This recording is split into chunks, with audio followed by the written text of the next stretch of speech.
السعادة جماهير النادي الأهلي العظيمة في كل مكان. نقطتين اتسرقوا مننا، من الآخر نقطتين اتسرقوا مننا بأوامر. رئيس نادي الزمالك طلع أول امبارح قال له فينك يا حازم يا أمام من التحكيم ومن ملف التحكيم. حازم قال له لا أنا مش بعيد، استنى اصبر بس كده وانت هتشوف الحكم النقاوة اللي أنا هجيبه للأهلي. وجاب لنا حكم محدش عارفه، محدش عارف، ما سمعناش عنه. يعني ما سمعش عن الحكم ده إلا ولاد الإسماعيلية، عشان ده ابن بلدهم.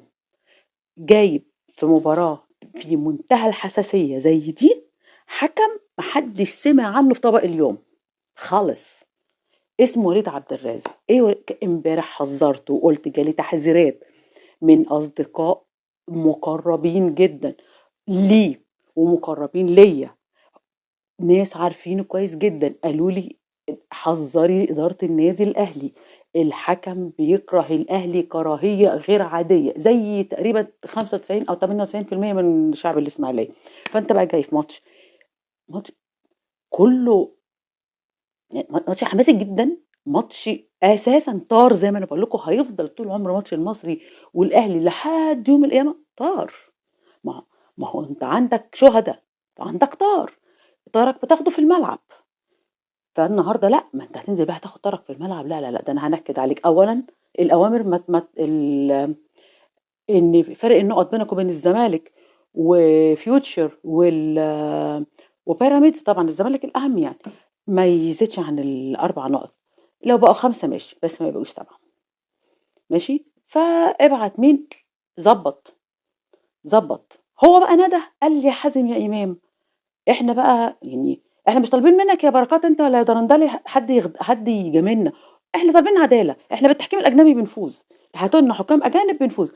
ده أنتم عايزة أقول لكم حاجة، ده أنتم استنوا، ده أنتم شوفوا الحكم النقاوة اللي هييجي لك في ماتش الأهلي والزمالك، شوفوا هيجيبوه لك منين. طبعًا هيكون حكم محكم في الدوري السعودي، وإحنا عارفين مين اللي هيزقوا عليك، أو مين اللي هيقول لهم خدوا الحكم الفلاني، فاهمين؟ فالماتش اللي جاي اوعوا تفتكروا هيجي لك حكم عادل، هيجي لك حكم بنفس عينة حكام. أي نعم مفيش أسوأ من حكامنا، بصوا عشان بس واضحين، احنا أسوأ تحكيم في العالم حكام المصريين. أنا بقول لكم تاني، أنا مش عارفة التاريخ هيكتب يقول إيه، يعني التاريخ لما يجي يكتب على الفترة التحكيمية دي هيقول إيه. يعني أنا أعتقد إنه مش هيتكلم يعني، أو لو قال هيقول لفظ واحد بس لفظ اعتراضي على التحكيم المصري في الفترة دي.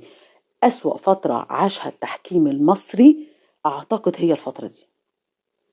ظلم، وظلم إيه؟ خلاص إحنا بنظلمك ومش فارق معانا وهتعمل إيه إنما لو النادي تاني زعق ولا اتكلم اترعب وخاف، لكن إحنا ولا أي حاجة. ده البين النهارده حمدي فتحي بيتكلم معاه على الوقت اللي ضايع، وقت ضايع، فبيتكلم معاه راح بص كده لمح اللئيم الخبيث قال يعني بقى اوعى، ده انا جبت التايهه. لمح محمود متولي عنده انذارين، التالت يوقفوا ماتش الزمالك، هوب تعالى طلع انذار، يبرق لسيد عبد الحفيظ وعامل شو وعامل عشان يدخل بقى ايه، يرجع بقى اسد داخل الاسماعيليه. اوعى انا راجع منطقه القناه، انا بقى الاسد اللي جاي لكم. غنوا له بقى اهو الاسد اهو، غنوا له بس والله هو ما طلعش اسد. انا مش عايزه اقول طلع ايه، بس هو ما طلعش اسد يعني.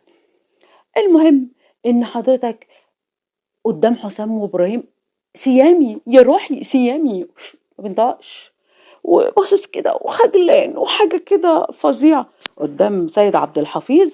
لا لا لا، قصه مختلفه، القصه مختلفه. لا ده انت الاهلي، بس انا بقى لازم ارجع اتمنظر على اهل بلدي، اقول لهم شفتم انا علمت على الاهلي. اداره الاهلي انتوا السبب. انا مش متعوده ان انا اتكلم عن اداره الاهلي كتير، بس الحقيقه انتوا السبب. احنا الناس دي كانت تحلم يعني تتفرج على ماتش الاهلي، تحلم انها تعدي جنب لاعب من النادي الاهلي، تعدي جنب سور النادي الاهلي، مش تدخل.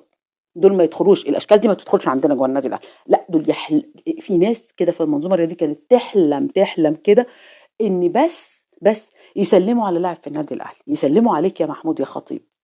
النهارده لأ، بيتجرأوا عليك وبيتجرأوا على الأهلي، والتحكيم بقى بيتجرأ على الأهلي، وكل لاعب من عندنا اللعيبه يعملوا اللي يعملوه. زيزو غطس ما خدش الانذار لانه ليه؟ عشان ما يلعب ماتش الاهلي.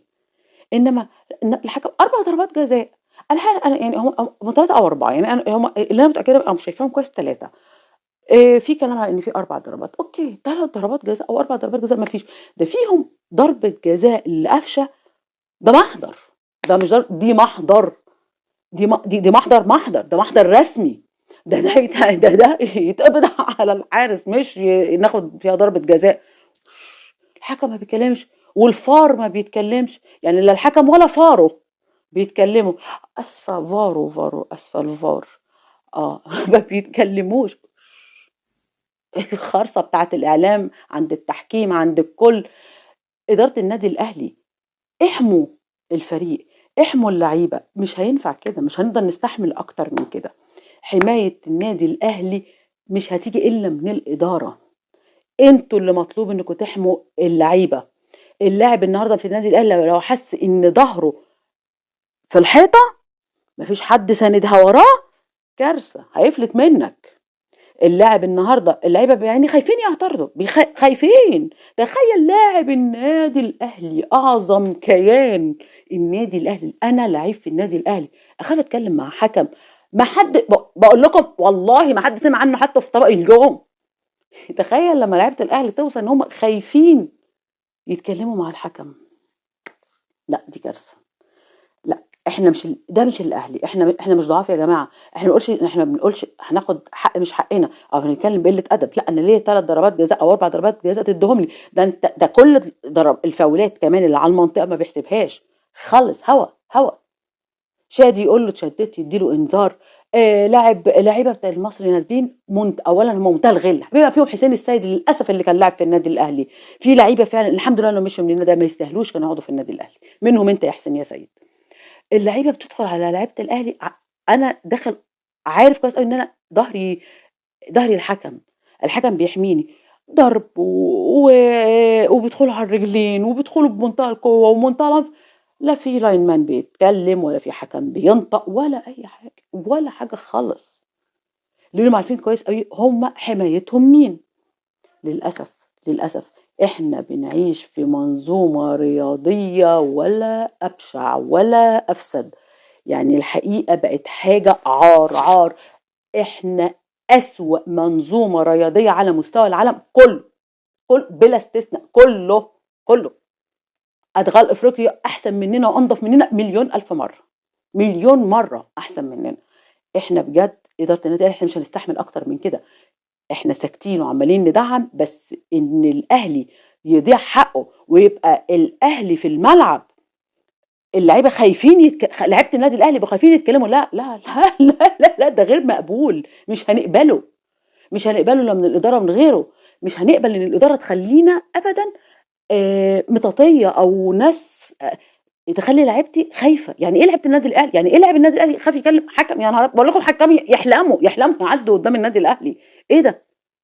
ايه الفساد اللي احنا بقينا فيه ده في الرياضه؟ ايه ده استغفر الله العظيم يا رب. مباراة زي دي المفروض حكم كويس، حكم دولي. ده حكم عنده 41 سنة يا جماعة، مش حكم دولي. ده فشل يبقى دولي. تجيبه في ماتش الاهلي والمصري اللي هو كله يعني الناس دي مش طايقة بعضها اصلا. انا بقى مش في انتظار نواب بورسعيد يطلعوا بقى ايه يقولوا جمهور الاهلي قال ولا جمهور الاهلي عاد.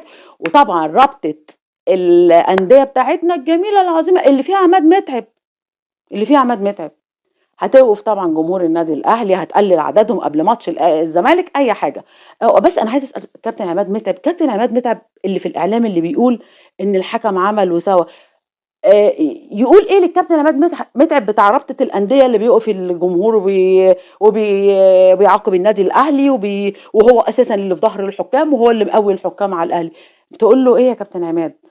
للاسف ولاد الاهلي هم اللي بيطعنوا الاهلي دايما. بس عايزه اقول لكم حاجه، معلش، ما فيش حاجه بتدوم. عمر المنظومه الرياضيه دي ما هتدوم، ولا التحكيم الفاسد ده هيدوم. بس هيفضل التاريخ يلعنهم. ده لو اصلا رضي اصلا يتكلم عن يعني اعتقد يعني الباسكت بتاع التاريخ ما اعتقدش حتى انه هيقبل دخول الناس دي فيه. فبس عايز اقول لكم حاجه، برضو الاهلي فوق الجميع وهيفضل فوق الجميع. إحنا الأهلي، أنتم مين؟